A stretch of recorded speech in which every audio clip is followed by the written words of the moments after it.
हरे कृष्णा प्रिय भक्तजनों, कैसे हैं आप सभी। मैं नीलम आप सभी का एक बार फिर से स्वागत करती हूं आपके अपने चैनल प्रभु भक्ति संगीत में।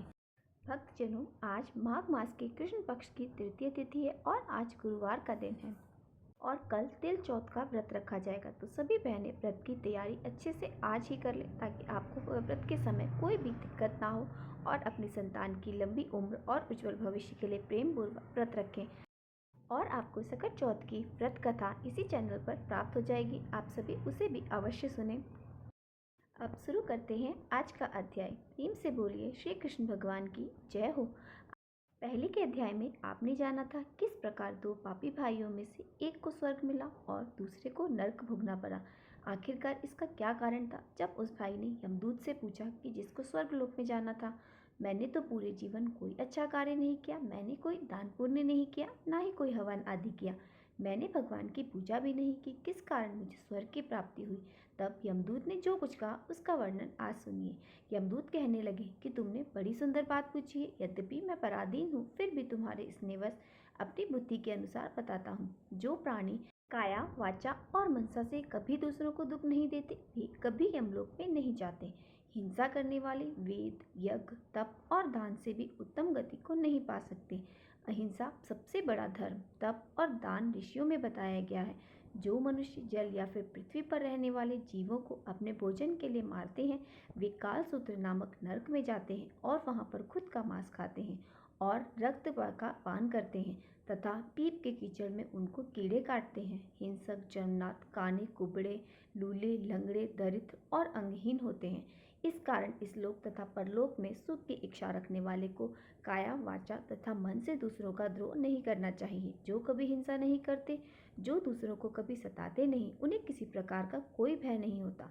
जिस तरह सीधी और टेढ़ी दोनों प्रकार की बहनें नदियों में भी समुद्र में जाकर मिल जाती हैं, वैसे ही सभी दहिंसा में प्रवेश कर जाते हैं और धर्म से वो अच्छे हो जाते हैं। ब्रह्मास्त्र ग्रस्त वनप्रस्थ या फिर अति यदि ये सभी अपने धर्म का पालन करने और जितेंद्रिय रहने से ही ब्रह्मलोक को प्राप्त करते हैं तो जलाशय आदि बनते हैं और सदैव 5 यज्ञ करते हैं। वे कभी नरक नहीं जाते। जो इंद्रियों के वशीभूत नहीं होते और अपनी इंद्रियों को अपने वश में रखते हैं, वेदवादी और नित्य ही अग्नि अर्थात हवन आदि का पूजन करते हैं, वे निश्चित स्वर्ग को पाते हैं। युद्ध भूमि में जो शूरवीर योद्धा मारे जाते हैं वे स्वर्गलोक को प्राप्त करते हैं। जो अनाथ स्त्री शरण में आए हुए तथा ब्राह्मणों की रक्षा करने के लिए अपने प्राण त्याग देते हैं वे कभी स्वर्ग से नहीं लौटते। जो मनुष्य लूले लंगड़े वृद्ध अनाथ गरीबों का पालन करते हैं, उनकी सहायता करते हैं, वे भी स्वर्ग में जाते हैं। जो मनुष्य गौओं के लिए पानी का आश्रय करते हैं, कुएं तालाब बावड़ी बनवाते हैं, वे सदा स्वर्ग में वास करते हैं। जैसे जैसे जीव इनमें पानी पीते हैं वैसे ही उनका धर्म बढ़ जाता है। जल से ही मनुष्य के प्राण है, इसलिए जो प्याऊ लगवाता है पानी का दान करता है वे अक्षय स्वर्ग को प्राप्त होते हैं। बड़े बड़े यज्ञ भी फल नहीं देते जिसकी छाया वाले वृक्ष में लगाने से होता है। इसलिए जो मनुष्य वृक्ष रोपण करता है, छायादार पेड़ लगाता है, फलदार वृक्ष लगाता है, वह सदैव दानी और यज्ञ करने वाला होता है। जो अच्छे फल और अच्छी छाया वाले मार्ग के वृक्षों को काटता है उसे हर हाल में नरक भोगना पड़ता है। तुलसी का पौधा लगाने वाला और तुलसी का पौधा दान में देने वाला इस प्रकार के पापों से छूट जाता है। जिस घर में तुलसी वन है वह घर तीर्थ के समान है और उस घर में कभी यमदूत नहीं जाते। तुलसी की सुगंध से पितरों का मन आनंदित हो जाता है और वे विमान में बैठकर फिर विष्णु लोक को जाते हैं। नर्मदा नदी का स्पर्श यह सब बराबर बराबर पर्ण देने के लिए हर एक द्वादशी को ब्रह्मा जी भी तुलसी का पूजन करते हैं। रत्न सोना फूल और मोती की माला के दान का इतना पुण्य नहीं मिलता जितना कि तुलसी की माला के दान का है। जो फल आम के अचार और पीपल के 100 वृक्षों को लगाने से होता है वो तुलसी के एक पौधे से लगाने से मिल जाता है। पुष्कर आदि तीर्थ गंगा स्नान आदि वासुदेव आदि देवता सभी तो तुलसी में वास करते हैं। जो एक बार या 2 बार या 3 बार रेवा नदी से उत्पन्न शिव मूर्ति की पूजा करता है अथवा स्फटिक रत्न के पत्थर के आप निकले हुए तीर्थ में पर्वत या वन में रखी हुई शिव की मूर्ति की पूजा करता है, सदैव ओम नमः शिवाय मंत्र का जप करता है, यमलोक की कथा भी नहीं सुनता, प्रसंग चतुरता अभिमान से भगवान शिव की पूजा के समान पापों को नष्ट कर देने वाला तथा कीर्ति देने वाला तीनों लोकों में और काम नहीं है। जो मंदिर आदि बनवाते हैं वे शिवलोक में जाते हैं। श्री ब्रह्मा विष्णु और महेश का मंदिर बनवाकर मनुष्य वैकुंठवासी हो जाता है। जो भगवान की पूजा करने के लिए फलों या फूलों के बाग लगाते हैं वे धन्य होते हैं। जो माता पिता देवता अतिथियों का सदैव पूजन और सम्मान करता है वे निश्चित ब्रह्मलोक को पाते हैं। हरे कृष्णा। इसके बाद यमदूत ने विकुल से जो कुछ भी बातें बताई उन सब का वर्णन आप सब आने वाले अध्याय में सुनिएगा। अब सुनिए भगवान श्री कृष्ण की बहुत ही सुंदर कथा। इस कहानी के अनुसार मथुरा में एक संत रहते थे। उनके बहुत सारे शिष्य थे। उन्हीं में से एक शिष्य थे सेठ। सेठ का लंबा चौड़ा कारोबार था और वह कारोबार के सिलसिले में देर की यात्रा किया करते थे। अक्सर वह अपने घर से बाहर रहते थे। एक बार अपने कारोबार के सिलसिले में वो कन्नौज गए। कन्नौज जाकर उन्होंने अपने लिए खुशबूदार इत्र खरीदे, क्योंकि कन्नौज अपने खुशबूदार इत्रों के लिए प्रसिद्ध है। उन्होंने इत्र की एक बहुत महंगी शीशी संत को भेंट करने के लिए खरीद ली। अब कुछ दिनों के बाद सेठ जी वापस अपने काम करके लौटे तो अगले दिन वे संत की कुटिया पर उनसे मिलने गए।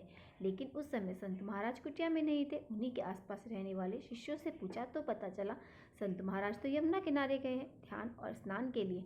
जब सेठ ने यह सुना तो वो वहां चल दिए। घाट के पास पहुंचे और संत महाराज को घुटने पर पानी में खड़े देखा। यमुना नदी में वो खड़े कुछ देख रहे थे और संत महाराज यमुना नदी में कुछ इस तरह से देख रहे थे कि उन्हें अपने आसपास की सुधि नहीं रही। उन्होंने पता ही नहीं चला कि आसपास क्या हो रहा है और यमुना नदी की तरफ देखकर वो मंद मंद मुस्कुरा भी रहे थे। इस प्रकार जब उन्होंने बहुत दूर से संत को वहाँ खड़ा देखा तो वहाँ उनके पास गए और प्रणाम करके कहने लगे, संत महाराज जी, मैं आपके लिए कन्नौज से इत्र की एक शीशी लाया हूँ। संत ने कहा, अच्छा, यह तो बहुत अच्छी बात है, लाओ मुझे दे दो। तो सेठ ने इत्र की शीशी संत के हाथ में रख दी। तब संत ने बड़े ही प्रसन्न होकर सोचने लगे, शायद मेरा लाया हुआ इत्र महाराज जी को पसंद आ गया। उधर संत महाराज ने वह शीशी खोली और सारा का सारा इत्र यमुना जी में डाल दिया। संत महाराज जी ने महंगी शीशी का सारा इत्र यमुना में डाल दिया तो उसके बाद वो मुस्कुराने लगे। सेठ जी यह देखकर बड़े ही चौंक गए और यह देखकर एकदम से उदास भी हो गए और सोचने लगे कि एक बार भी संत महाराज ने इत्र का प्रयोग नहीं किया। उन्हें सूंघा तक नहीं, बिना सूंघे देखे उन्होंने मेरा सारा इत्र यमुना में डाल दिया। सेठ जी यह सारा दृश्य देखकर वहाँ उदास खड़े हो गए, लेकिन उन्होंने कुछ बोला नहीं और चुपचाप उदास मन से वापस अपने घर आ गए। अब कई दिन तक सेठ जी बड़े उदास सोचते रहे कि मेरा लाया हुआ इतना महंगा इत्र महाराज जी ने सूंघा तक नहीं, प्रयोग भी नहीं किया और बर्बाद कर दिया। काफी दिनों बाद जब उनकी उदासी कम हुई तो फिर से संत महाराज जी की कुटिया में दर्शन के लिए गए। अब जब वहां पहुंचे तो देखा महाराज तो कुटिया में अकेले ध्यान लगाए बैठे हैं, एकदम शांत और होंठ कोई भजन गुनगुना रहे थे। आहट हुई तो उन्होंने आंखें खोलकर देखा। द्वार पर सेठ जी खड़े थे। प्रसन्न होकर महाराज ने उन्हें अपने पास बुलाया और कहने लगे, आओ सेठ जी, मैं तुम्हारा ही इंतजार कर रहा था। उस दिन तुम्हारा इत्र तो बड़ा काम कर गया। सेठ जी को विश्वास नहीं हुआ, बड़े आश्चर्य हैरानी से पूछा। वह संत जी महाराज की तरफ देखने लगे और पूछने लगे। जब उन्हें कुछ समझ नहीं आया तो खुद ही पूछने लगे, मैं कुछ समझा नहीं संत महाराज। सुनकर संत ने कहा, उस दिन यमुना में राधा जी और श्री कृष्ण की होली हो रही थी। राधा जी ने कृष्ण के ऊपर रंग डालने के लिए जैसे ही बर्तन में पिचकारी डाली उस समय मैंने तुम्हारा लाया हुआ इत्र बर्तन में डाल दिया और इस तरह से सारा इत्र पिचकारी से रंग के साथ श्री कृष्ण के शरीर में चला गया। फिर क्या था, भगवान श्री कृष्ण इत्र की महक से महकने लगे। तुम्हारे लाए हुए इत्र ने कृष्ण और राधा रानी की होली में एक नया रंग भर दिया और तुम्हारे कारण ही मुझे कृष्ण और राधा रानी की कृपा प्राप्त हुई। सेठ जी बड़े चुपचाप, बड़े हैरान परेशान और अपनी आंखें बड़ी करके संत महाराज जी को देखते रहे। उनकी समझ में कुछ नहीं आ रहा था। यहाँ तक कि सेठ जी को संत महाराज की बातों पर विश्वास भी नहीं हुआ। उधर संत महाराज ने जब सेठ जी की आंखों में अविश्वास की झलक देखी तो कहने लगे, शायद सेठ जी ने तुम्हारी बातों पर विश्वास नहीं किया। एक काम करो, जाओ और मथुरा के सभी कृष्ण राधा के मंदिरों में भगवान के दर्शन करके आओ, फिर कुछ कहना। सेठ जी मथुरा में स्थित सभी राधा रानी और भगवान कृष्ण के मंदिरों में गए।